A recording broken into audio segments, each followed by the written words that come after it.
அத்தியாயம் 3. கண்கள் திறந்தன. கலிங்க நாட்டில் தொடுத்த கடுமையான போரின் வெறுக்கத்தக்க விளைவுகள் அசோக பேரரசு சிந்தனையிலும் செயலிலும் மாற்றத்தை புகுத்தின. அவரது வாழ்க்கையிலும் பெரும் திருப்பத்தை ஏற்படுத்தியது. அதனை போன்று சிவகங்கை சீமை பிரதானிகளது அரசியல் வாழ்க்கையில் புதிய திருப்பத்தை ஏற்படுத்தியது ராமநாதபுரம் சீமையின் கமுதி போர்.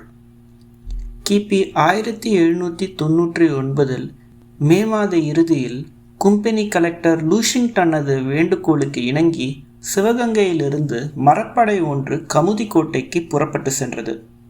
இந்த படையை சின்னமருது சேர்வைக்காரரது மகன் தலைமை தாங்கி நடத்தி சென்றார்.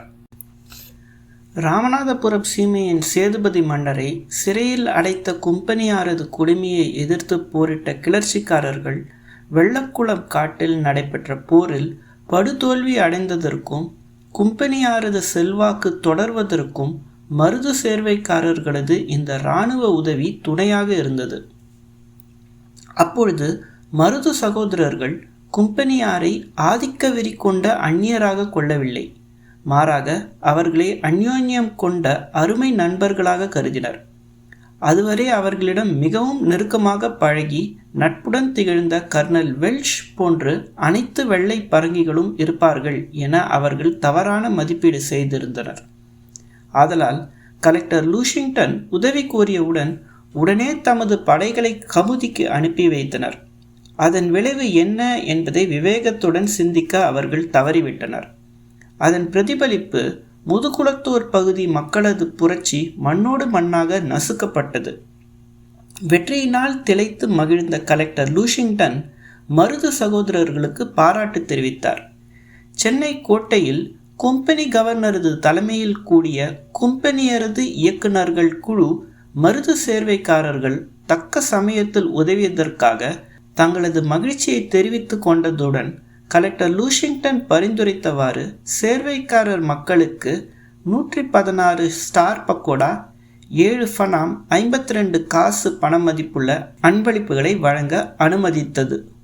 அத்துடன் போரில் உதவிய சிவகங்கை படையணியாளருக்கு உரிய படி வழங்கவும் முடிவு செய்தது. பின்னர் மருது சேர்வைக்காரர் மக்களும் சென்னை சென்று கும்பெனி கவர்னரை பேட்டி கண்டனர். ஆரவாரத்துடன் வரவேற்க பெற்றனர். அன்பளிப்புகளை ஏற்று வந்தனர். இந்த விசுவாச நடவடிக்கைக்காக கும்பெனியாரது பாராட்டையும் பரிசனையும் பெற்றார் சின்னமருது சேர்வைக்காரர். என்றாலும் அபிராமம், கீழக்குளம் ஆகிய ஊர்களில் கிளர்ச்சி தலைவர்கள் மயிலப்பன், சிங்கன் செட்டி, புட்டூர் ஆகிய சாதாரண மக்கள் தலைவர்களது சிறிய அணிகள் கும்பெனியாரது வலிமைமிக்க ஆயுதப்படைகளை கட்டுப்பாடாக எதிர்த்து ஆயுதம் ஏந்தி போரிட்ட பாங்கு சின்னமருது சேர்வைக்காரர் உள்ளத்தில் மாற்றத்தை ஏற்படுத்தியது. அதுவரை சேதுபதி மன்னரது சேர்வைக்காரரான மயிலப்பன் தான் மக்களை திரட்டி வீணான கிளர்ச்சியில் கும்பெனியாருக்கு எதிராக ஈடுபட்டு இருப்பதாக கேள்விப்பட்டதை பொய் என உணர்ந்தார். மறவர் சீமையின் அனைத்து மக்களும் அவர்களது மண்ணுக்குரிய நாட்டுப்பற்றுடனும் அந்நிய ஏகாதிபத்திய எதிர்ப்பு உணர்வுடனும் போராடி மடிந்த நிகழ்ச்சிகளை அவரால் மறக்க முடியவில்லை. மேலும் மறவர் சீமை மக்களது கிளர்ச்சியில் உள்ள உயரிய நோக்கத்தை உணர்ந்த சாயல்குடி, குளத்தூர், நாகலாபுரம், சாத்தூர் ஆகிய பக்கத்து பாளையக்காரர்கள் முழு மூச்சுடன் ராமநாதபுரம் சீமை மறவர்களுக்கு இந்த கிளர்ச்சியின் பொழுது ஓடோடி வந்து உதவி புரிந்த பொழுது அதே வட்டாரத்தில் பிறந்து வளர்ந்த அவர் மட்டும் அந்த மக்களையும் அவர்களது மனநிலையையும் புரிந்து கொள்ளாமல் அவர்களது அழிவிற்கு காரணமாக இருந்ததை அவரது மனசாட்சி உறுத்தி கொண்டிருந்தது. அந்த மரக்குல மக்களது வீர மரண போராட்டம், அவர்கள் கொட்டிய குருதி, பாறையில் பட்ட பணியாக பயனற்று போக அவர் காரணமாக இருந்ததை பற்றிய குழப்பம் அவரை ஆழ்த்தியது. அத்துடன் கும்பெனியாருக்கு அவர் செலுத்திய பேஷ்கூஷ் தொகையான 18,500 போர்ட்டோ நோவோ பக்கோடோ பணத்தை கலெக்டர் ஜாக்சனது துபாஷ் ரங்கப்பிள்ளை ஏப்பமிட்டார். இது பற்றி அவர் மீது சுமத்திய குற்றச்சாட்டை சிறிதும் அக்கறை கொள்ளாது கலெக்டர் லூஷிங்டன் நடந்து கொண்டது கும்பெனியார் மீது அவர் கொண்டிருந்த நம்பிக்கையை சிதறடித்தது. இந்த தொகை வேறு காரணங்களுக்காக துபாஷ் ரங்கப்பிள்ளை பெற்று இருக்க வேண்டும் என்பது கலெக்டர் லூஷிங்டன் கருத்து. இது பற்றி விசாரிப்பதற்காக கிரீம்ஸ் என்பவரை ராமநாதபுரம் சிறை காவலில் உள்ள ரங்கப்பிள்ளையிடம் கும்பனியார் அனுப்பினார்.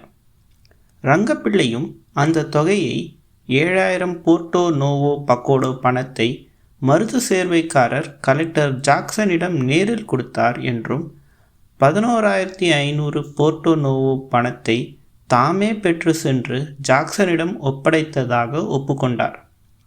என்றாலும் சின்னமருது சேர்வைக்காரரது குற்றச்சாட்டை ஏற்று பரிகாரம் காண கும்பனியார் மறுத்தனர். இத்தகைய குழப்பமான சூழ்நிலையில் பாஞ்சாலங்குறிச்சி பாளையக்காரரான கட்டபொம்மு நாயக்கர் தமது பரிவாரங்களுடன் சிவகங்கை சீமைக்கு வந்தார். சின்னமருது சேர்வைக்காரரை 5/6/1799 பழமாநேரி கிராமத்தில் அவர் சந்தித்து உரையாடினார்.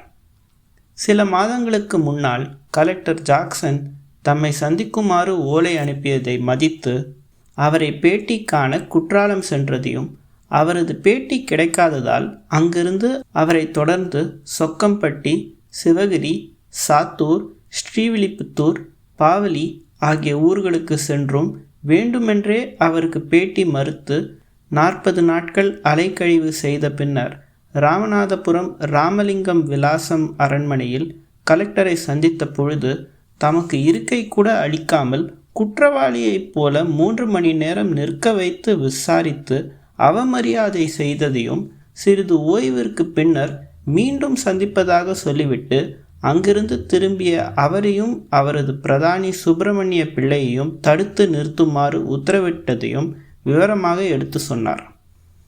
அவரும் அவரது குழுவினரும் ராமநாதபுரம் கோட்டையில் இருந்து தப்பி வந்ததையும் அவரது குழுவினரும் கோட்டையில் இருந்து தப்பி வந்ததையும் அவரது குதிரைகளையும் பொன் வெள்ளி ஆபரணங்களையும் கலெக்டர் ஜாக்சன் அபகரித்து கொண்டதுடன் அவரது பிரதானி சிவசுப்பிரமணிய பிள்ளையை ராமநாதபுரம் கோட்டைக்குள் சிறை வைத்துள்ள கொடுமைகளை கட்டபொம்மு நாயக்கர் தெரிவித்தார். மேலும் புதிதாக பணியேற்றுள்ள கலெக்டர் பேஷ்கூஷ் தொகையை வசூலிப்பதில் மட்டும் கண்ணுங்கருத்துமாக இருப்பதையும் தமது பாளையத்தில் வறட்சியினால் குடிகள் படுகின்ற சிரமங்களை சிறிதும் உணராதவராக இருப்பதையும் தெரிவித்தார். கட்டபொம்மு நாயக்கரது கண்ணீர் கதையை கவனமுடன் கேட்ட சின்னமருது சேர்வைக்காரரது சிந்தனை குழம்பியது. மனம் நெகிழ்ந்தது, நைந்தது. சிற்றரசரை போன்ற பாஞ்சை பாளையக்காரரை வியாபாரம் செய்து பணம் சம்பாதிக்க இங்கு வந்த கும்பனியார் இங்கிதம் இல்லாமல் இழிவாக நடத்தியிருப்பது தமக்கே ஏற்பட்ட துயரமும் தலைக்குனிவும் போல உணர்ச்சி வசப்பட்டு துடித்தார்.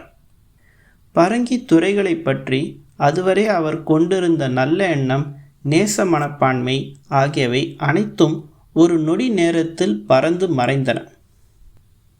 ஆற்காட்டு நவாபின் அரச உடையின் பின்னே மறைந்து இருந்து கொண்டு அவரது அடிவருடிகளாக தமிழகத்திற்குள் நுழைந்த பரங்கிகளது ஆணவமும் அதிகார வெறியும் தொடர்ந்து வளர்ந்தால் தமிழகத்தின் மன்னர் பரம்பரையினருக்கும் அவர்களது பிரதிநிதிகளான பாளையக்காரர்களுக்கும் ஏன் குடிமக்களுக்கும் கூட தீராத தொல்லைகள்தான் என்பதை சிவகங்கை பிரதானிகள் உணர்ந்தனர். ஆதலால் அவர்கள் பாஞ்சாலங்குறிச்சி கட்டபொம்மு நாயக்கருக்கு வழங்கிய அறிவுரை துணிந்து நில் என்பதாகும். சின்னமருது சேர்வைக்காரரது உறுதியான ஆறுதல் வார்த்தைகள் அவருக்கு உத்வேகத்தை ஊட்டின. அதுவரை கும்பனியாருக்கு பயந்து நடுங்கிய கட்டபொம்மு நாயக்கருக்கு துணிச்சல் ஏற்பட்டது. தமது எதிர்காலம் பற்றிய தெளிவான முடிவுடன் அவர் பாஞ்சாலங்குறிச்சிக்கு திரும்பினார். அன்று முதல் சிவகங்கை சீமைக்கும் பாஞ்சைப்பதிக்கும் நெருக்கமான தொடர்புகள் இரகசியமாக தொடர்ந்தன.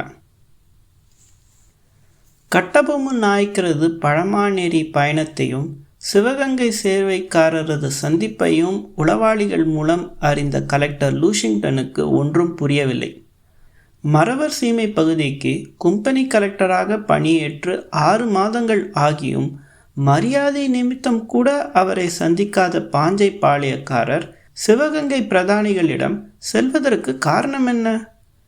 கலெக்டரது சிந்தனை நீண்டது. முடிவிற்கும் வந்தார். அதுதான் பாஞ்சை பாளையக்காரர் கும்பனியாரிடத்தில் கொண்டிருந்த விசுவாசத்தை கை கழுவி விட்டார், கட்சி மாறிவிட்டார் என்பது.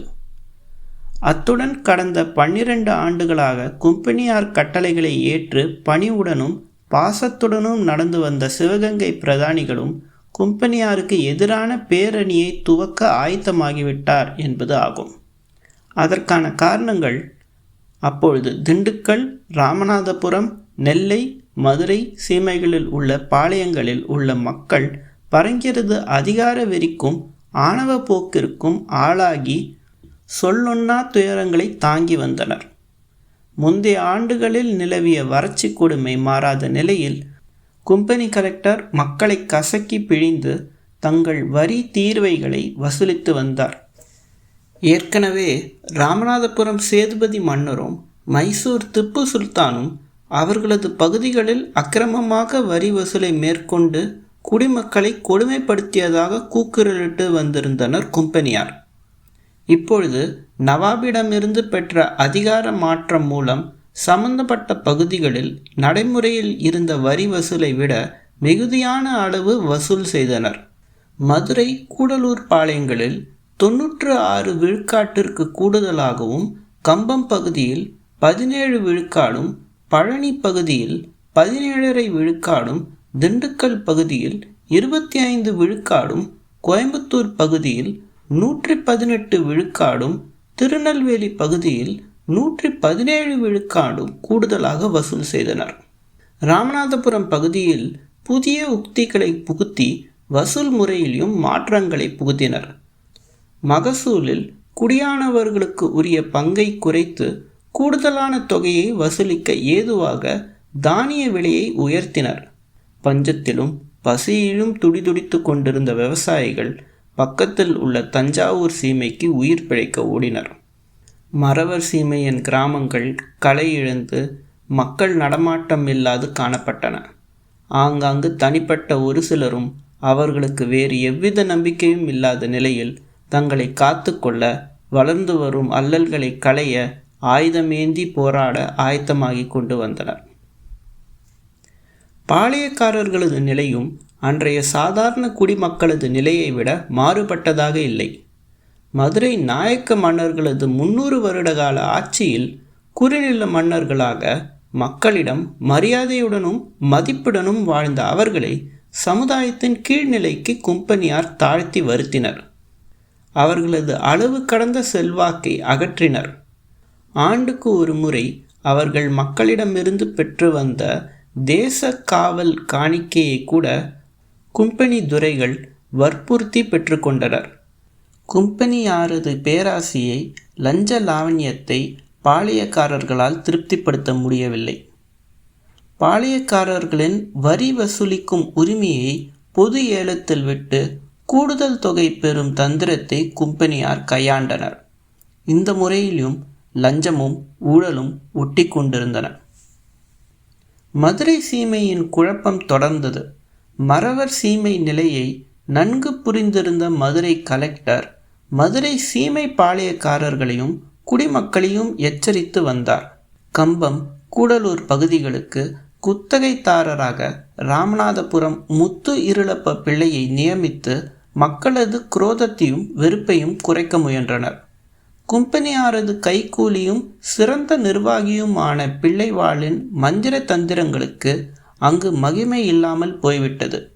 அங்கே ஏமாற்றம் அடைந்த கும்பனியார் பிள்ளையை திருப்பி அழைத்து கொண்டனர். என்றாலும் வெறுப்பும் எதிர்ப்பும் குறையவில்லை. குமாரப்பிள்ளை என்ற திண்டுக்கல் குத்தகைதாரரும் அவரது சகாக்களான தாச செட்டி, பந்தன செட்டி ஆகியோரும் கும்பனியாருக்கு எதிரான கிளர்ச்சிகளை தூண்டிவிட்டனர். தேவதானப்பட்டி பாளையக்காரர் கும்பனியாரது கட்டளைகளை தொடர்ந்து புறக்கணித்து வந்தார். கும்பனியாருக்கு 30/1/1795 முதல் செலுத்த வேண்டிய கிஸ்தி பாக்கியை செலுத்த மறுத்தார். கும்பனியாரது பாளையமான கள்ளர்பட்டியையும் கொள்ளையிட்டு தமது ஆத்திரத்தை வெளிப்படையாக காட்டினார். அதுவரை அக்னி கொழுந்தாக இருந்த மக்களுடைய கொந்தளிப்பு ஜுவாலையுடன் கூடிய காட்டுத்தீயாக மாறி பரவியது. அந்த வட்டாரத்தில் மிகுந்த செல்வாக்குடன் இருந்த கன்னிவாடி பாளையக்காரரை கும்பனியார் அணுகி சந்தையூர் பாளையக்காரர் லோக்கையா நாயக்கருக்கு எந்த வகையிலும் உதவியோ புகலிடமோ அளிக்காது இருக்குமாறு கேட்டுக்கொண்டனர். அத்துடன் எப்படியாவது லோக்கையா நாயக்கரையும் அவரது கிளர்ச்சிக்காரர்கள் அணியையும் பிடித்துவிட முயற்சிகள் மேற்கொள்ளப்பட்டன. பின்னர் சிலரை துரத்தி பிடித்து தூக்கில் ஏற்றினர். அந்த பட்டியலில் தேவதானப்பட்டி பாளையக்காரர் புஜாரி நாயக்கரையும் சேர்த்தனர். ஆனால் கும்பனியாரது இந்த முயற்சிகள் பயனளிக்கவில்லை. மாறாக அவர்கள் மீது இன்னும் மிகுதியான வெறுப்பும் விரோதமும் வளர்ந்து வந்தன என்பதை கிபி 1799 வருடத்திய கும்பனியாரது ஆவணங்கள் புலப்படுத்துகின்றன. கன்னிவாடி பாளையக்காரர் கிளர்ச்சிக்காரர்களுக்கு ஆதரவு கொடுத்து வந்தார். கும்பனியாருக்கு செலுத்த வேண்டிய கிஸ்தியை தொடர்ச்சியாக செலுத்தவில்லை. கும்பனி கலெக்டரது உத்தரவுகளுக்கும் அவர் தம்மை கட்டுப்படுத்தி கொள்ளவில்லை. இந்த நிலையில் தங்களை பாதுகாத்து கொள்ள கும்பனி கலெக்டர் திட்டமிட்டார். ஆயுதபாணிகளாக இருந்த அனைத்து சேவகர்களையும் ஒன்று திரட்டி வைப்பதிலும் கிளர்ச்சிக்காரர்கள் திடீர் தாக்குதல் தொடுத்தால் அதனை சமாளிப்பதற்குமான திட்டத்தை தயாரித்தார். இவ்விதம் மேலிடத்தில் இருந்து தக்க உதவிகளை பெறுவதற்குள்ளான இடைக்காலத்திற்கான ஏற்பாடு இது. வளர்ந்து வரும் பொதுமக்களது வெறுப்பிற்கு அன்றைய நாணய செலாவணி முறையில் இருந்த சிக்கல்களும் காரணமாக இருந்தன. மதுரை சீமையை பொறுத்தவரையில் மதுரை சுல்தான்கள், மதுரை நாயக்க மன்னர்கள் ஆட்சிக்கு பின்னர் முறையான பணம் காசுகள் வணிகத்துறையில் செலவாணியில் பயன்படுத்தப்படவில்லை. ஆற்காட்டு நவாபின் ஆட்சி அலங்கோலத்திலும் ஆற்காட்டு வெள்ளி ரூபாய் பணம் பொதுமக்களது புழக்கத்திற்கு போதுமான அளவில் தயாரிக்கப்பட்டு வெளியிடப்படவில்லை. அப்பொழுது செலாவணியில் இருந்த டச்சு கிழக்கிந்திய கம்பெனியாரது போர்ட்டோ நோவோ பக்கோட்டோக்கள் ஆற்காட்டு நவாபின் நிர்வாகத்தில் செல்லும் பணமாக மதிக்கப்பட்டன. வேறு வழி இல்லாத காரணத்தினால் கும்பனி அலுவலர்கள் தங்களது ஒப்பந்தக்காரர்களிடமிருந்து வசூலிக்க வேண்டிய தொகையை போர்ட்டோ நோவோ பக்கோடோ நாணயமாக பெற்றனர். ஆனாலும் அவற்றை கணக்கிட்டு வசூலிப்பது சிரமமாக இருந்தது. ராமநாதபுரம், திருநெல்வேலி பகுதிகளில் டச்சு வியாபாரிகள் தானியங்கள், கைத்தறி துணி வணிகத்தில் ஈடுபட்ட பகுதிகளில்தான் இந்த நாணயங்கள் கிடைத்தன.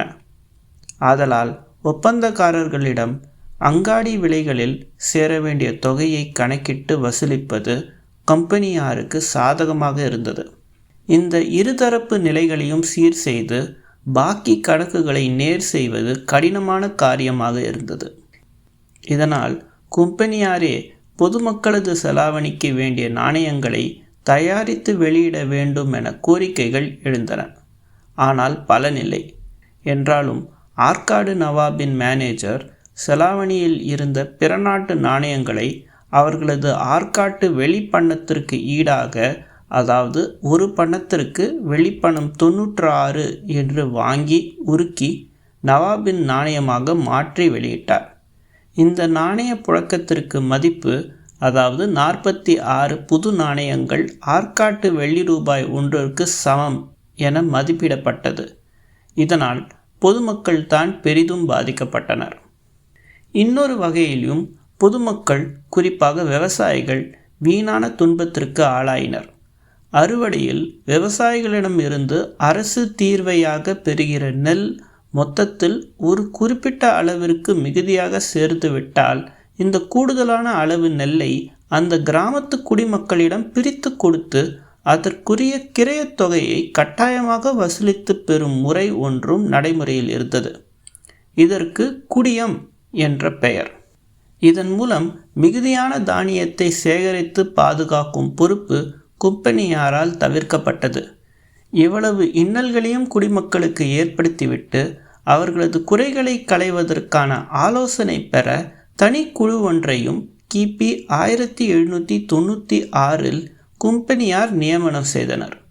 அதன் பரிந்துரைகளை நடைமுறைப்படுத்துவதாக சொல்லி மக்களது ஆதரவை தேட முயன்றனர். இதனால் மக்களது மனநிலையிலும் நிர்வாக இயக்கத்திலும் எவ்வித மாற்றமும் ஏற்படவில்லை. இதற்கு மாறாக அண்மையில் உள்ள ராமநாதபுரம் சீமையில் கிபி 1797 எழுந்த பரங்கியர் எதிர்ப்பு கிளர்ச்சிகள் மதுரை சீமை மக்களது மனநிலை மாற்றத்திற்கு தெம்பு ஊட்டி தீனி போடுவதாக அமைந்தது. ராமநாதபுரம் சீமையின் கதையே வேறாக அமைந்திருந்தது. கும்பெனியார் ஊழலின் ஒருமித்த உருவமாக வடக்கே விளங்கிய வாரன் ஹேஸ்டிங்ஸ் என்ற பரங்கி பெருமான் இந்தியாவில் உள்ள ஆங்கில கிழக்கிந்திய கம்பெனியின் தனி பெருந்தலைவர். தெற்கே அவரது திருவுருவாக நடமாடியவர் ராமநாதபுரம் சீமை கலெக்டர் காலின்ஸ் ஜாக்சன் துரை. இந்த துரை மகனாரின் முழு நம்பிக்கைக்குரிய அந்தரங்க பணியாளர் துபாஷ் ரங்கப்பிள்ளை. துபாஷ் என்பது ஒன்றுக்கு மேற்பட்ட மொழி வல்லவர் என்ற பொருள் தரும் பாரசீக சொல். இந்தியாவில் வாணிபத்திற்காக வந்த இந்த பரங்கிகள் கர்நாடக அரசியல் சூழ்நிலையில் நவாப் வாலஜா முகமது அலியினை ஆதரித்து போர் உதவி புரிந்ததற்கு வெகுமதியாகவும் கிபி 1792 நவாபுடன் செய்து கொண்ட கர்நாடக உடன்பாடு காரணமாகவும் தெற்கு சீமைகளில் வரி வசூல் உரிமையை பெற்றனர்.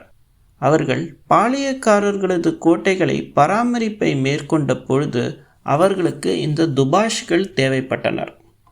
அந்தந்த பகுதி மக்களுடன் அவர்களது மொழியில் பேசி தொடர்பு கொள்வதற்கும் கடித போக்குவரத்துகளை மேற்கொள்வதற்கும் ஆங்கிலமும் பாரசீகமும் பயின்ற இந்த துபாஷ்கள் இடைத்தரகர்களாக விளங்கினர். ஆதலால் 18வது நூற்றாண்டில் இவர்களுக்கு கிராக்கி இருந்ததுடன் பரங்கிகளுடன் அவர்களது தொடர்பு காரணமாக அவர்களுக்கு மக்களிடமும் மிகுந்த செல்வாக்கு இருந்தது. ஏராளமான வருவாயும் அவர்களுக்கு கிடைத்தது. அதன் காரணமாக அவர்கள் பல அறச்செயல்களையும் மேற்கொண்டு வந்தனர். புதுச்சேரி ஆனந்தரங்க பிள்ளை, பூண்டி பச்சையப்ப முதலியார், அபிராமம் அப்துல் காதிர் ரவுத்தர் ஆகிய துபாஷ்கள் மக்கள் மனத்தில் நிலைத்து நிற்க தக்க பொது பணிகளை நிறைவேற்றி வைத்தனர். ஆனால் ராமநாதபுரம் கலெக்டரின் துபாஷான ரங்கப்பிள்ளையின் முறையே வேறு. தொண்டை மண்டல கருணீகர் குலத்தை சேர்ந்த அவருக்கும் காலின்ஸ் ஜாக்சன் சென்னை கோட்டையில் கும்பெனி செயலராக பணியாற்றிய காலத்தில் இருந்த நெருக்கமான தொடர்புகள் இருந்தன. இந்த காரணத்தினால் ஜாக்சன் ராமநாதபுரத்திற்கு பதவி மாற்றம் பெற்று வரும் பொழுது துபாஷ் ரங்கப்பிள்ளையும் கையோடு அழைத்து வந்தார். ரங்கப்பிள்ளையும் அவரது உதவிக்காக வேறு 2 உறவினர்களையும் உடன் அழைத்து வந்தார். இந்த நால்வரும் ராமநாதபுரம் சீமையில் புதிய அரசியல் வரலாறு படைத்தன.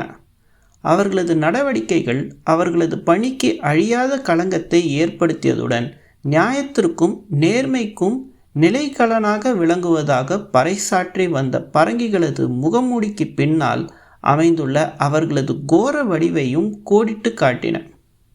அலுவலக பணியில் மட்டும் அல்லாமல் கலெக்டர் காலின்ஸ் ஜாக்சனுக்கு தனிப்பட்ட முறையிலும் பெரும் பொருளும் சம்பாதித்து கொடுத்தார் துபாஷ். கும்பெனியாருக்கு வரவேண்டிய தீர்வை வரி வசூலில் ரங்கப்பிள்ளை மோசடி செய்து தனக்கும் தம்முடைய கலெக்டர் எஜமானருக்குமாக ஆதாயம் சேர்த்தார். தீர்வையாக வசூலிக்கப்பட்ட நெல் அம்பாரங்களுக்கு குறைவான மதிப்பீடு செய்து அதனை வாங்கிய தானிய வியாபாரிகளிடம் கையூட்டு பெற்று வந்தார். இத்தகைய வியாபார ஊழலினால் பாதிக்கப்பட்ட டச்சு நாட்டு வியாபாரி மெய்ஜியர் என்பவரது புகார்களும் இதனை உறுதிப்படுத்துகின்றன. இத்தகைய பகல் கொள்ளையினால் பாதிக்கப்பட்ட நெல்லை சீமை பாளையக்காரர்களில் சிலரும் சென்னையில் உள்ள கும்பெனியாரது கவர்னருக்கு முறையீடு ஒன்றில் எங்களது காணியில் அனைத்தையும் விற்று காசாக்கினால் கூட கலெக்டரது தேவையில் 100ல் 1 பங்கினை நிறைவேற்ற இயலாதவர்களாக இருப்பதாக குறிப்பிட்டு இருந்தனர். துபாஷ் ரங்கப்பிள்ளையின் பேச்சிலே பேரத்திலே சிக்கி தங்கள் பணத்தை பறிகொடுத்தவர்கள் பலர். சிவகங்கை பிரதானி சின்னமருது சேர்வைக்காரர் 18,500 போர்ட்டோனோவோ பகோடோ பணத்தை ரங்கப்பிள்ளையிடம் பேஷ்கூஷ் இனத்தில் செலுத்தியிருப்பதாக கும்பெனியாருக்கு அறிக்கை செய்தும் பலனில்லை. கும்பெனியார் துபாஷ் ரங்கப்பிள்ளையினால் இழப்பிற்குள்ளான சிவகங்கை சேர்வைக்காரர்களுக்கு எவ்வித பரிகாரமும் செய்யவில்லை. ஆனால் கலெக்டர் ஆதரவுடன் துபாஷ் ரங்கப்பிள்ளை கையாடல் செய்து இருந்த கும்பெனியாரது வருமானமாகிய 22,285 போர்ட்டோனோவோ பகோடோ பணத்தை உடனடியாக வசூலிப்பது என கும்பெனி தலைமை முடிவு செய்தது. அதற்கான நடவடிக்கைகளையும் துரிதப்படுத்தியது. துபாஷ் பிள்ளையின் கைகளில் விலங்கு பூட்டி ராமநாதபுரம் கோட்டை வீதிகளில் கொண்டு சென்றதுடன் வசதி இல்லாத சிறு அறை ஒன்றிலே அடைத்து சிறை வைத்தனர். அவரது மனைவி மக்களை கொடுமைப்படுத்தி கையாடல் தொகையை அவர்களிடமிருந்து பறிப்பதற்கு ஆவண அனைத்தையும் செய்தனர். ஒருவாறு அவர்களிடமிருந்து 14,852 போர்ட்டோ நோவோ பகோடோ பணத்தை பெற்ற பிறகு பரங்கியர் ஆறுதல் அடைந்தனர். ஆனால் சிவகங்கை சேர்வைக்காரர்கள், எட்டயபுரம் பாளையக்காரர், சென்னை வணிகர் ஷாமல்ஜி, கீழக்கரை வணிகர் அப்துல் காதிர் மரைக்காயர் ஆகியோர்களிடம் கும்பெனியார் சார்பாக துபாஷ் ரங்கப்பிள்ளை மூட்டை போட்ட பணத்தை பற்றி கும்பெனியார் மூச்சுவிடவில்லை. மதுரை சீமையின் வடக்கு பகுதி திண்டுக்கல் சீமை என வழங்கப்பட்டது. திண்டுக்கல் மலை மீது வலிமை மிக்க அரணை அமைத்து இராணுவ சிறப்பு மிக்கதாக செய்தனர் மதுரை நாயக்க மன்னர்கள். அவர்களது ஆட்சிக்கு பின்னர் கிபி 1745 முதல் இந்த பகுதி முழுவதும் ஸ்ரீரங்கப்பட்டினத்தை தலைநகராக கொண்டு ஆட்சி செய்த மைசூர் மன்னருக்கு கட்டுப்பட்டு இருந்தது. குறிப்பாக மைசூர் மன்னரான ஐதர் அலியும் அவரை அடுத்து அரியணை ஏறிய திப்பு சுல்தானும் திண்டுக்கல் சீமையின் நிர்வாகத்தில் மிகுந்த அக்கறை கொண்டு திண்டுக்கல் கோட்டையை சிறந்த இராணுவ தளமாக மாற்றினர். இதே கோட்டையில் பிரெஞ்சுக்காரர் உதவியுடன் ஆயுத கிடங்கு ஒன்றை அமைத்தனர். இந்த பகுதிக்கு ஆளுநராக ஹைதர் அலிகான் தமது மைத்துனர் சையது சாயபுவை நியமனம் செய்திருந்தார். மத்தூர், வடக்கரை, அம்மை நாயக்கனூர், இடையன்கோட்டை, கோம்பை, நிலக்கோட்டை, மாம்பாறை, பழனி, சந்தையூர், எரியோடு ஆகியவை இந்த பகுதியை சேர்ந்த முக்கியமான பாளையங்களாகும். மைசூர் மன்னர் திப்பு சுல்தான் கிபி 1792 ஆங்கிலேயருடன் ஏற்படுத்தி கொண்ட மங்களூரு உடன்படிக்கையின்படி இந்த சீமை ஆங்கிலேயர்களது சொத்தாக மாறியது. இந்த பகுதியை அடுத்துள்ள கம்பம் பள்ளத்தாக்கில் ஏற்கனவே கிபி 1787 ஆற்காட்டு நவாபினால் ஆங்கிலேயருக்கு வரி வசூல் உரிமை கொடுக்கப்பட்டிருந்தது. அதனால் முதன்முறையாக ஆங்கிலேய கலெக்டர்கள் நியமனம் செய்யப்பட்டனர். ஆனால் அவர்களால் அந்த பகுதி நிர்வாகத்தை இயக்க முடியவில்லை. முதலில் ஜார்ஜ் பிராக்டர் என்பவரும் பின்னர் இர்வின் என்பவரும் கலெக்டர் பதவி ஏற்று பயனில்லாததால் கர்னல் ஃபுல்லர்டன் பொறுப்பில் இராணுவ அணி ஒன்று சென்னையில் இருந்து திண்டுக்கலுக்கு அனுப்பி வைக்கப்பட்டது. அந்த தளபதியின் அறிக்கை அப்பொழுது அங்கு நிலவிய குழப்பமான சூழ்நிலையை சித்தரிப்பதாக உள்ளது. ஒரு 100,000 பாளையக்காரர்களும் கள்ளர்களும் தெற்கு பிராந்தியம் முழுவதும் ஆயுதம் தாங்கியவர்களாக உள்ளனர். அரசுக்கு எதிராகவும் தங்களை தண்டனையில் இருந்து தப்பித்து கொள்வதற்காகவும் அவர்கள் குழப்பத்தை எதிர்நோக்கி காத்திருக்கின்றனர். இவர்களது கிளர்ச்சிகளை அடக்கி ஒடுக்குவதற்குள் நமது கருவூல பணம் முழுவதும் காலியாகிவிடும். சீமையில் மக்களது நடமாட்டம் இல்லை. நமக்கு வரவேண்டிய வருமானத்தை எதிரிகள் வசூலித்து வருகின்றனர்.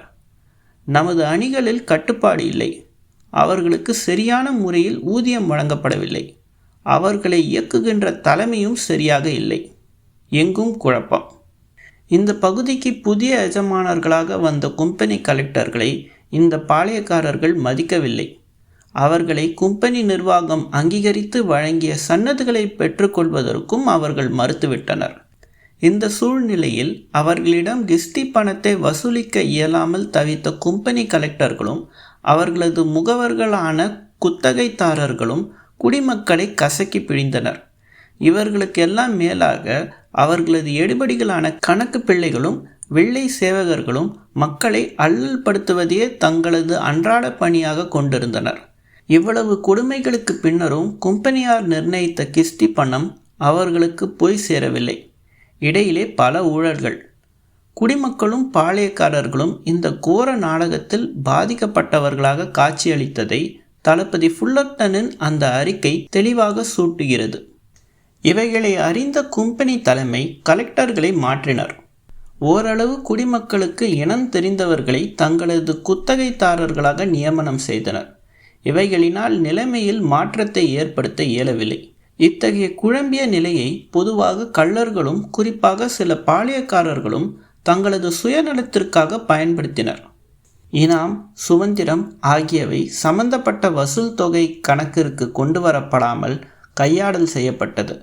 கும்பனியாரது பணியாளர்களான அமில்தார்களும் கணக்கு பிள்ளைகளும் ஒன்று சேர்ந்து கொண்டு பொய்க்கணக்கு தயாரித்து பெரும்பாலான நிலத்தை வரி விதிப்பில் இருந்து விலக்கு செய்து அவைகளின் வருமானத்தை கையாடல் செய்தனர்.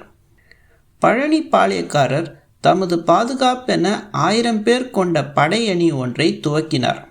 தேவதானப்பட்டி பாளையக்காரர் கும்பனியாருக்கு கிஸ்தி செலுத்துவதற்கான உடன்பாட்டில் கைச்சாத்திட மறுத்தார். விருப்பாச்சி பாளையக்காரர் கலெக்டர் வழங்கிய சன்னதை பெற்றுக்கொள்ளவில்லை. போடி பாளையக்காரரது பணியாட்கள் அந்த பாளையத்தில் கலெக்டரது முகாமில் இருந்த வில்லை சேவர்களை சுட்டனர். இந்த நிகழ்ச்சிக்கு வடகரை பாளையக்காரரும் உடந்தையாக இருந்தார். கோம்பை பாளையக்காரர் கம்பம் பள்ளத்தாக்கில் குழப்பத்தை உருவாக்கி வந்தார். இது கிபி 1794 மதுரை, திண்டுக்கல் சீமைகளின் நிலை. இவைகளை கண்டு பீதி கொண்ட கும்பனி நிர்வாகம் பாளையக்காரர்களை ஆயுதம் சேகரிக்கக்கூடாது என பயமுறுத்தியது. கேப்டன் ஆலிவர் தலைமையில் ஒரு சிறு பட்டாளத்தை பழனிக்கும் திண்டுக்கலுக்கும் அனுப்பி வைத்து பாளையக்காரர்களை பயமுறுத்தி பார்த்தது. திண்டுக்கல் பாளையக்காரர்களின் கிளர்ச்சி திட்டம் தீவிரமடைந்தது. கிளர்ச்சிக்காரர்களின் தலைவர் லோக்கையா நாயக்கர் பழனி பாளையக்காரராக வையாபுரி நாயக்கரை நியமனம் செய்ய ஏற்பாடு செய்தார். ஏனெனில் பழனி பாளையக்காரராக இருந்தவரை பரங்கிகள் பிடித்து பாலசமுத்திரம் சிறையில் அடைத்துவிட்டனர். இங்கனம் பரங்கிகளுக்கு எதிராக பகிரங்கமாக செயல்படுவதன் மூலம் ஏனைய பாளையக்காரர்களிடம் தன்னம்பிக்கையை ஏற்படுத்தி கும்பனியாருக்கு எதிரான அணியை பலப்படுத்துவது என்பது அவரது குறிக்கோள். பழனி பாளையக்காரரது முன்னாள் பிரதானி முத்து சேர்வைக்காரர் லோக்கையா நாயக்கருக்கு பக்கபலமாக விளங்கினார். விருப்பாச்சி பாளையக்காரரும் இந்த அணியில் சேர்ந்திருந்தார். இடையக்கோட்டை போன்ற கும்பனியாரின் ஆதரவு பாளையங்களை தாக்கி அழிக்க அவர்கள் திட்டம் தீட்டினர். திண்டுக்கல் சீமையின் வடகோடியை ஒட்டி அமைந்திருந்த மணப்பாறை, அரவக்குறிச்சி பாளையக்காரர்களும் கிளர்ச்சிக்கு ஆதரவாக இருந்தனர். இவர்கள் அனைவருக்கும் முழு ஆதரவு வழங்கி வந்தவர் கன்னிவாடி பாளையக்காரர். மணப்பாறை, கன்னிவாடி பாளையக்காரர்கள் கும்பனி கலெக்டர் உத்தரவை புறக்கணித்தனர். விசாரணைக்கு ஆஜராகுமாறு அனுப்பிய சம்மன் அழைப்பையும் நிராகரித்தனர். மணப்பாறை பாளையக்காரரது நடவடிக்கைகளை இரகசியமாக கண்காணித்து வருமாறு ராமநாதபுரம் கலெக்டருக்கு கும்பனியார் உத்தரவு அனுப்பினர் மற்றும் குளத்தூர், கோள்வார்பட்டி பாளையக்காரர்களை கைது செய்து ராமநாதபுரம் கோட்டைக்குள் சிறை வைத்தனர்.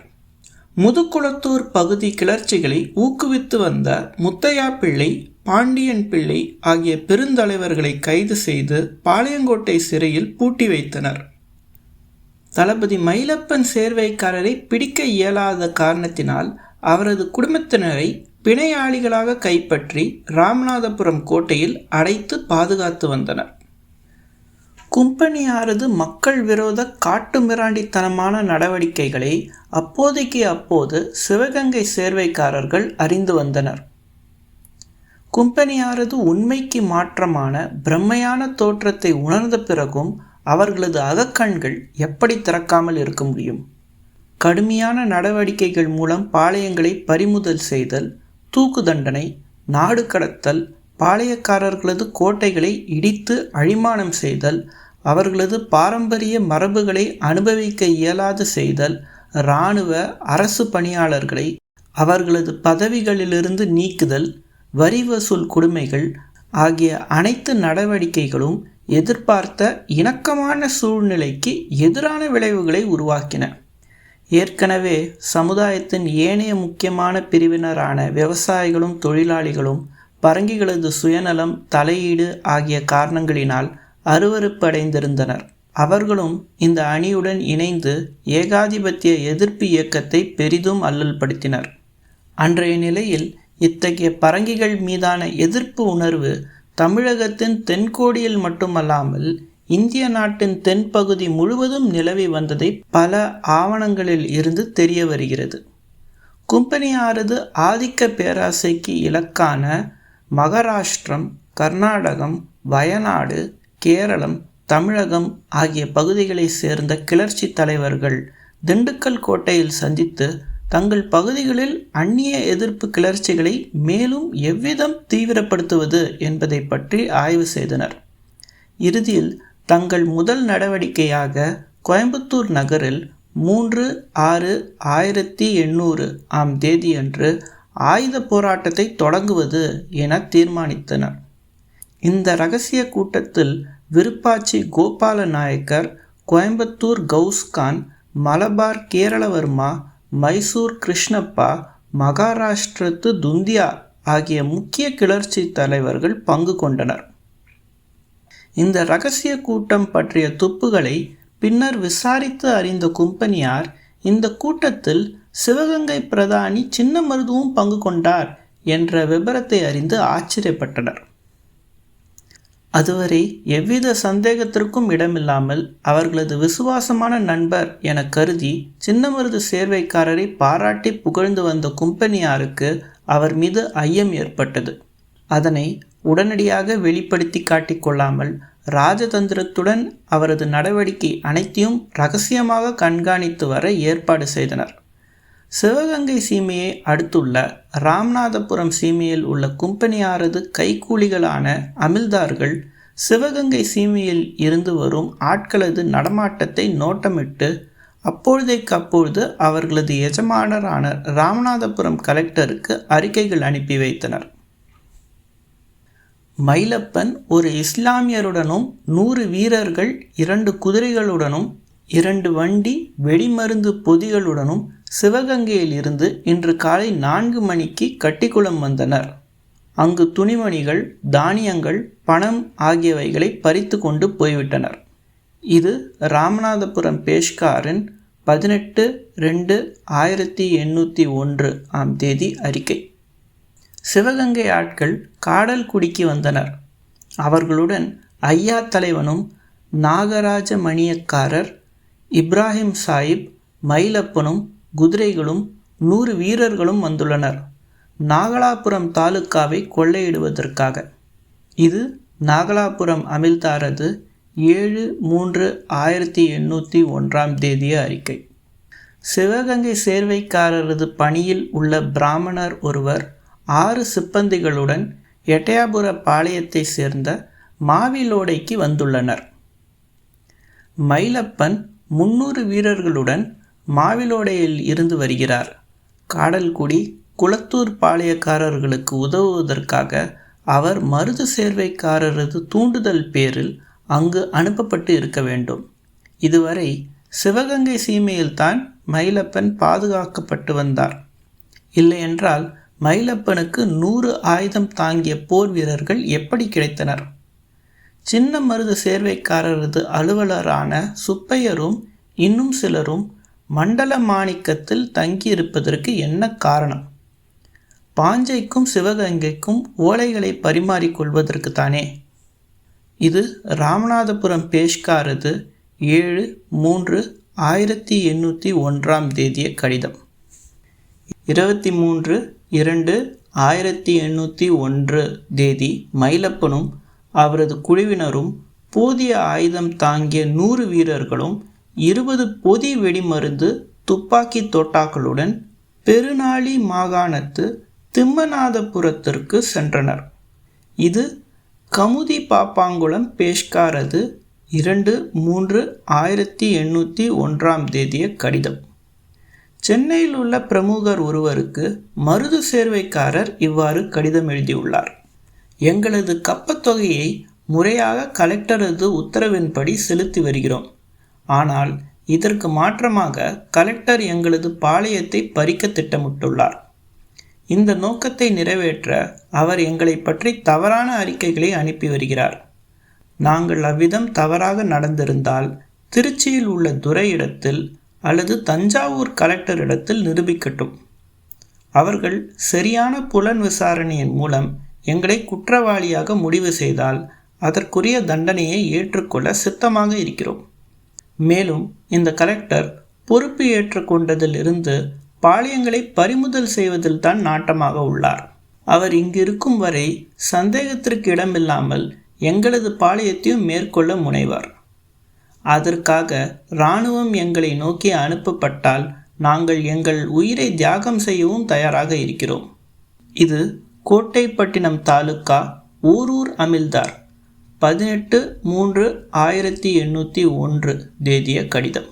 இந்த அறிக்கைகள் அனைத்தும் சின்னமருது சேர்வைக்காரர் பாஞ்சாலங்குறிச்சி பாளையக்காரருக்கு பக்கத்துணையாக தங்களுக்கு எதிரான ஆயுத போராட்டத்திற்கு உதவி வருகிறார் என்பதையும், ஏற்கனவே தேடப்பட்டு வரும் மயிலப்பன் தலைமையில் ராமநாதபுரம் சீமை முழுவதும் மோதல்களை நிகழ்த்துவதற்கு ஏற்பாடுகள் செய்யப்படுகின்றன என்பதையும் கும்பனியாருக்கு உணர்த்தினர். அத்துடன் சிவகங்கை சீமையிலும் போருக்கான ஆயத்தங்கள் துவக்கப்பட்டு இருப்பதையும் உறுதியான தகவல்கள் மூலம் கும்பனியார் புரிந்து கொண்டனர்.